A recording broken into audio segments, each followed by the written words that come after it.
नमस्कार, मी भाऊ तोरसेकर. तुम्ही बघत आहात प्रतिपक्ष. मित्रांनो, तुम्हाला माहिती आहे की पार्श्वभूमी बघितली, माझं एक कार्टून वगैरे मागे लागलेलं आहे. त्यामुळे मी दिल्लीत आहे आणि पुढले काही दिवस अमेरिकेत पारिवारिक काही मंडळींना भेटायचे. कुटुंबातले बरेच लोक तिथे आहेत आणि बरेच वर्ष आग्रह करत होते, म्हणून 15 दिवसासाठी अमेरिकेच्या टूरला जातो आहे आणि त्यामुळे व्हिडिओ बनवताना पुढे मागे होणार आहे. तर थोडं 15-16 जुलैपर्यंत मला सांभाळून घ्या एवढीच विनंती करतो आणि आजच्या विषयाकडे वळतो. तसं म्हटलं तर विषय काहीच नाही आहे. काय झालं, मी दिल्लीत असल्यामुळे दिल्लीतले काही तरुण पत्रकार आणि इतर ओळखीचे परिचित अधिकारी वगैरे मुद्दाम भेटायला आले होते आणि अर्थातच तो परवाचा कायदेशीर नोटीस वगैरे प्रकार त्याच्यावर बराच उहापोह झाला आणि जाता जाता त्यापैकी एक पत्रकार मला ह्या व्हिडिओचा विषय देऊन गेला. जे शीर्षक तुम्ही वाचले त्यातून चाणाक्ष अशा श्रोत्यांना अंदाज आला असेल की माझा आजचा विषय काय. असंतांचे संत आणि पसंतांचे पंत. आता असंतांचे संत म्हटल्यानंतर तुम्हाला लक्षात आलं असेल की मी लोकसत्ताचे अत्यंत कुजकट तुसडे संपादक, म्हणजे भाषेमध्ये किती तुसडेपणा गोंडसपणे आणावा याचं मूर्तिमंत रूप असलेले गिरीश कुबेर यांच्याबद्दल मी बोलतोय. हे तुम्हाला वेगळं सांगायला नको.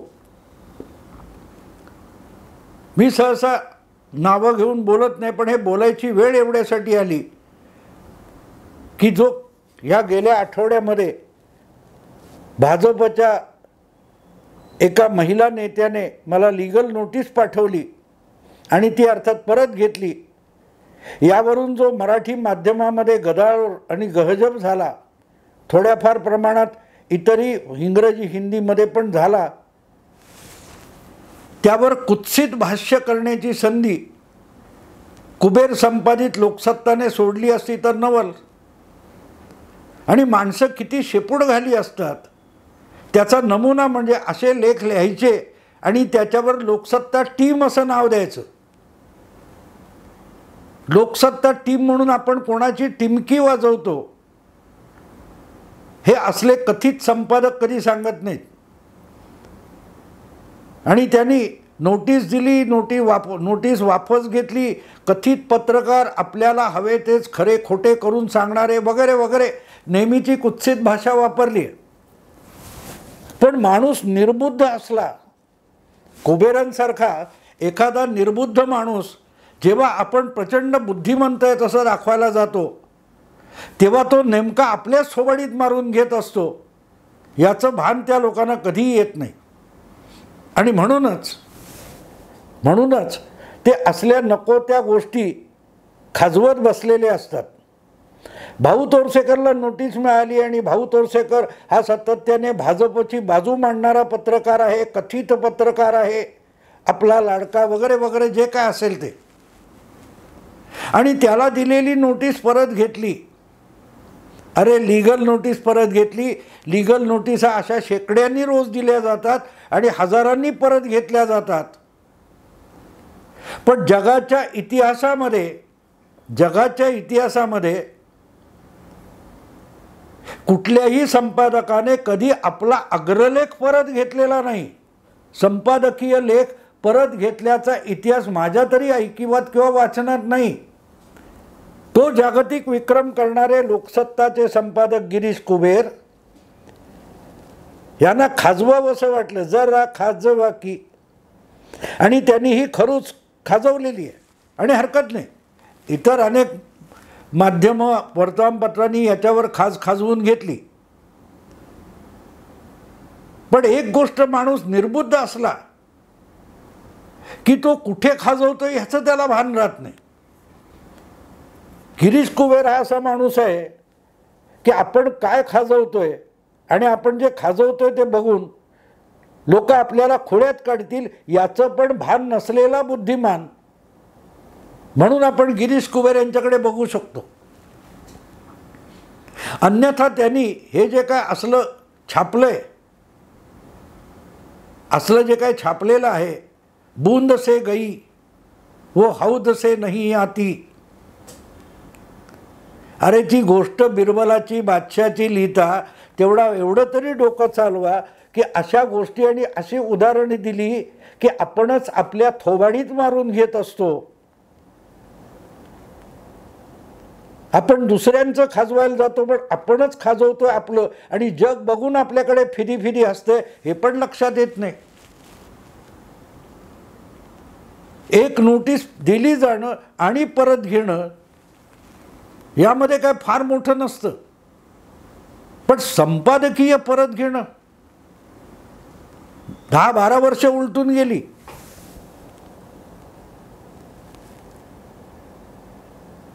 एका ख्रिश्चन संत महिलेला जो काय मोठं संत म्हणून दर्जा देण्यात आला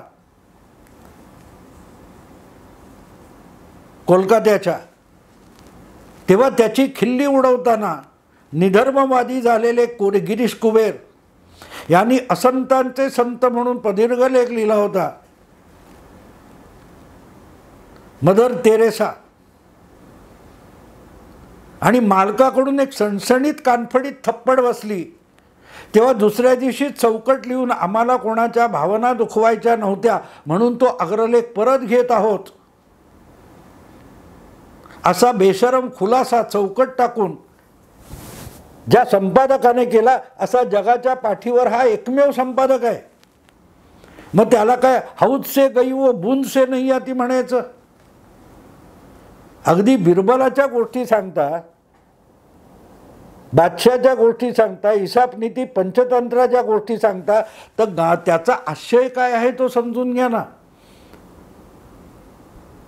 ही बादशाह अत्तर लावत होता आणि एक थेंब पडला म्हणजे त्याला अमुक तमुक करता आलं नाही, तमुक तमुक करता आलं नाही, आणि बिरबल त्याच्याकडे रोखून बघत होता, म्हणून मग 4 दिवसांनी अख्खा हौदभर अत्तर बिरबला बादशाहने काय ते भरलं वगैरे, आणि विचारलं बिरबला. बिरबल म्हणाला बूंद से गई हौद से नहीं आती. गिरीश कुबेर साहेब, अख्खा अग्रलेख तुम्ही वापस घेतलात, अख्खा अग्रलेख. आणि तो अग्रलेख का वापस घेतला हे सगळ्यांना माहिती आहे. लीगल नोटीस दिली गेली किंवा दिली जाण्याची भीती आहे म्हणून शेपूट आत घातल्यासारखा अग्रलेख मागे घेतला. ते गोष्ट कुठची सांगतात, बूंद से गई हौद से नहीं आती. अरे तुमची अब्रू हौदातून गेलेली आहे, आणि असल्या गोष्टी शोधून किंवा कोणाचं तरी दुसऱ्याचं खाजून एका बूंदमधून आपली अब्रू वाचवायला बघता आणि अब्रू वाढवायला बघता. ज्या महिलेने मला लीगल नोटीस भाऊ तोरसेकरला दिली होती, तिला कोणी समज दिली असेल आणि तिने ते मागे घेतलं असेल, पण तो अग्रलेख तर नव्हता ना. एकदा रागाच्या भरात माणसं नोटीस देतात, अदवा तदवा बोलतात, नंतर माफी मागतात, माघार घेतात. ही सभ्य समाजाची रीत आहे. कारण रागाच्या भरात माणूस एखाद्या कृतीमुळे दुसऱ्या कोणाच्या चिडलेला असला की तावातावाने काहीतरी करून टाकतो, तेव्हा तो बेभान झालेला असतो. आणि ह्या काय त्या शालिनी श्वेता यांचा जो नोटीस होती त्या संबंधात खुलासा करताना मी स्पष्टपणे सांगितले की रागाच्या भरात त्यांनी ते केलं असेल. पण अग्रलेख रागाच्या भरात लिहिला जात नाही ना. अग्रलेख रागाच्या भरात तुसडेपणाने लिहिला जात नाही. अग्रलेख हा विचारपूर्वक लिहिला जातो. संपादकीय लेख हा विचारपूर्वक लिहिला जातो. जगाच्या इतर गोष्टी आणि त्यातलं तारतम्य दाखवण्याचा प्रयत्न होतो, आणि जो विचाराला प्रवृत्त करतो त्याला अग्रलेख म्हणतात. याचं बिलकुल भान नसलेला संपादक मालकाकडून सणसणीत थप्पड खातो आणि अग्रलेख मागे घेतो आणि त्याची आपल्याच वर्तमानपत्रात जाहिरात करतो. तो बूंद आणि हौदाची गोष्ट सांगतो. अहो त्याच वेळेला तुमची अब्रू ही हौदातून गेलेली आहे, हौदातून गेलेली आहे. कारण विचारपूर्वक मूर्खपणा कसा करावा याचा एक जागतिक कीर्तीचा पुरावा किंवा उदाहरण असंतांचे संत या अग्रलेखातून कुबेर यांनी सादर केला. अन्यथा तो अग्रलेख मागे घ्यायला लागला असता का? एवढं भान पाहिजे की आपला मालक कोण आहे, मालकाचा परिवार काय आहे. आपण जे लिहितोय ते भले वैचारिक आणि काय असेल, निधर्मी असेल किंवा काय असेल, नास्तिकवाद असेल, तार्किक असेल, पण ज्या मालकाच्या पदरी आपण नोकरी करतोय त्याच्या किंवा त्याच्या परिवारातल्या कोणाच्या भावना दुखावतील, त्यामुळे हे लिहू नये ना तर कंबरड्यात लाथ घातली जाईल, एवढं तरी भान पाहिजे ना. अग्रलेख लिहिताना माणूस भानावर असावा लागतो, लिहिणारा शुद्धीत असावा लागतो. लीगल नोटीस देताना काही नाही, वकिलाकडे गेला की कुठचाही वकील कोणालाही बेधडक नोटीस पाठवून देतो, ती कायदेशीर कारवाई नसते, इशारा असतो. आणि त्यामुळे कोणीतरी भाऊ तोरसेकरला लीगल नोटीस पाठवली म्हणजे फार काय मोठं झालं आणि कोणीतरी सांगितलं बाबा असलं करू नको, तर ती मागे घेतली, तर ती विचारपूर्वक न केलेली कृती म्हणून मागे घेतली. पण अग्रलेख हा मागे घेण्यासारखी वस्तू नसते, त्याच्यावर ठाम उभं राहावं लागतं. मराठी पत्रकारितेची जी परंपरा आहे त्यात आपल्या सहकारांनी लिहिलेल्या अग्रलेखासाठी अनेक संपादकांनी अगदी तुरुंगवास सुद्धा सोसलेला आहे, पण माघार घेतली नाही, माघार घेतली नाही, माफी मागितली असेल. पण अग्रलेखच मागे घेण्याचा जो काही पराक्रम आहे त्याला एक कळलं पाहिजे, बूंद से गई व हौद से नाही आती. तर मग हौदातून गेलेली काय समुद्रातून परत आणणार? अरे गोष्ट तरी, माणूस किती बेशुद्ध अवस्थेत किंवा बेफाम आणि मूर्खपणाने लिहू शकतो हे तुमचे कुबेर हे लोकसत्तेतून दाखवत असतात. गोष्ट कुठची सांगताय तुम्ही जी तुमच्याच मूर्खपणाला लागू होते. कोणाविषयी राग आला, मनात तुसडेपणा आहे, कुजकटपणा आहे, तो व्यक्त करण्यासाठी अग्रलेख लिहिला आणि मग थप्पड खाल्ल्यावर तो मागे घेतला. त्यातून तुम्ही साक्ष काय देता? दिलगिरी व्यक्त करत नसता. तुम्ही सांगत असता मी विचार न करता वाटेल ते खरडतो आणि अग्रलेख म्हणून छापून टाकतो, म्हणून त्यामुळे कोणाच्या भावना दुखवल्या तर मागे घेतो. अग्रलेख हा तार्किक असतो. आपण तर्कदुष्ट आहोत, तर्कशून्य आहोत, हेच तुम्ही त्या चौकटीतून सांगितलं होतं ना. कोणाच्या भावना दुखायच्या नव्हत्या. मग लिहिताना ह्याचा विचार केला नाही? लिहिताना त्याचा विचार केला नव्हता का? नोटीस पाठवणारा रागावलेला असतो, तुम्ही रागावला होता. 10-12 वर्षापूर्वी असंतांचे संत हा अग्रलेख मागे घेताना किंवा तो लिहिताना गिरीश कुबेर शुद्धीत तरी होते का? शुद्धीत असते आणि आजही शुद्धीत असते तर निदान त्यांना एवढं कळलं असतं की जे काय बादशाह बिरबलाची गोष्ट सांगतोय तो आपल्याच मूर्खपणाचं कथाकुंथन आहे, दुसरं काय आहे. पण भाजपला चिमटीत पकडायला मिळालं ना, खुश गडी, लगेच फुशारले, अंगात अवसान आलं आणि हौदात डुबकी मारली. पण यांच्यासारख्या कुजकट माणसाने अत्तराच्या हौदात डुबकी मारली तरी दुर्गंधीच पसरणार ना. जे काही 4 थेंब उडाले तरी त्या दरबारातले लोक 4 पावलं मागे जातील की असल्या माणसाने ह्याच्यात उडी मारली तर अंगाला अत्तर लागण्यापेक्षा दुर्गंधी लागेल. अरे गोष्ट सांगताना तरी चांगली शोधा ना. बूंद से गई हौद से नहीं आती. मग तुम्ही असंतांचे संत अग्रलेख मागे घेताना नेमकं काय प्रतिष्ठा मिळवली होती? हौदातून अब्रू आणली होती की मालकाची बेअब्रू आणि नाराजी झाल्यानंतर बूंद बूंद करून लाचारी पत्करली होती. सगळ्या संपादकीय प्रतिष्ठेला लाचार करून दाखवलं तुम्ही.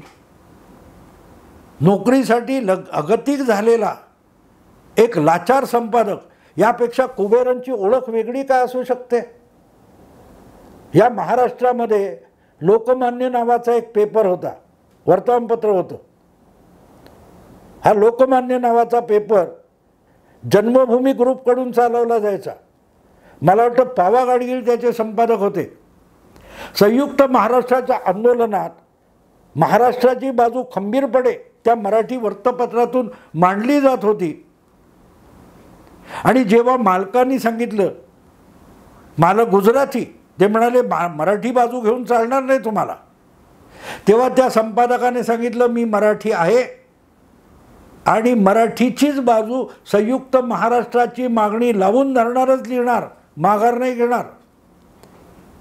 तेव्हा त्या मालकाने पेपर बंद करण्याची धमकी दिली. ते म्हणाले 1 महिना नोटीस दिल्याशिवाय आम्हाला नोकरीतून काढता येणार नाही.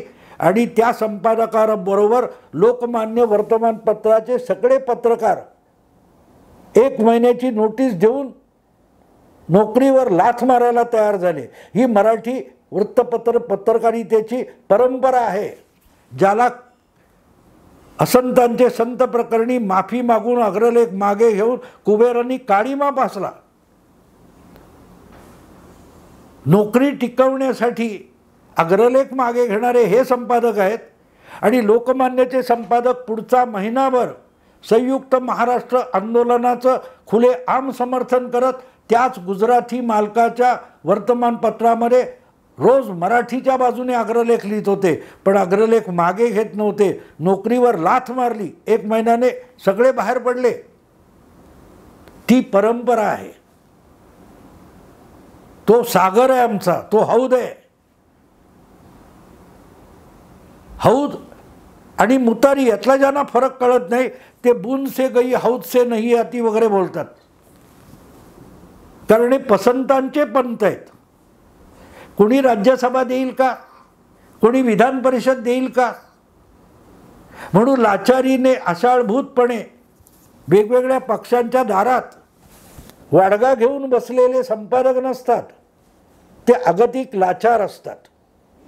आणि म्हणून मग बूंद से गई व हौद से वगैरे वगैरे असली काहीतरी फुटकळ लिहिलं जातं. आपल्याला पसंत करणाऱ्यांचं पंत म्हणजे बुद्धिमान व्हायचं आणि असंतांचे संत हा अग्रलेख अख्खा मागे घ्यायचा. हा पुरुषार्थ ज्यांचा आहे त्यांना असं खाजवताना अवसान चढतं.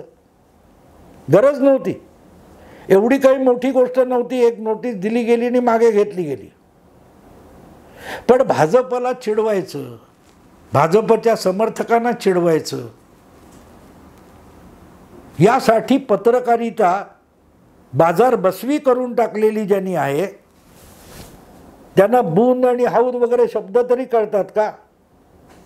कळत असते तर निदान ही गोष्ट त्यांनी सांगितली नसती. खाजवायला हरकत नाही, पण काय खाजवतो ते लक्षात घ्यायला पाहिजे. ही गोष्ट आपणच आपलं खाजवतोय आणि म्हणून 4 लोकात आपली छिथू होईल एवढं तरी लक्षात घेतलं पाहिजे. पण निर्बुद्धांकडून बुद्धिमत्तेची अपेक्षा करता येत नाही. कुबेरांकडून शहाण्यासारखं काहीतरी लिहिलं जाईल ही अपेक्षा करता येत नाही मित्रांनो. म्हणून स्वतःचीच बेअब्रू करणारी गोष्ट त्यांनी या लेखामध्ये सांगितलेली आहे, बूंद से गई. अरे हौदातून गेलेली बूंदमधून येत नाही, हा तुमचा स्वतःचा जिवंत अनुभव आहे. मराठी पत्रकारितेला काळीमा म्हणजे काय हे पुढच्या इतिहासात लिहिलं जाईल. त्यात लोकसत्तेचं नाव अग्रक्रमाने असेल हे लक्षात ठेवा. आता जास्त बोलत नाही, खाजवू दे काय खाजवायचं ते. कंडू शमवून घ्या, काही बिघडत नाही. मित्रांनो, विषय आवडला लाईक करा, शेअर करा, सबस्क्राईब करा. नमस्कार.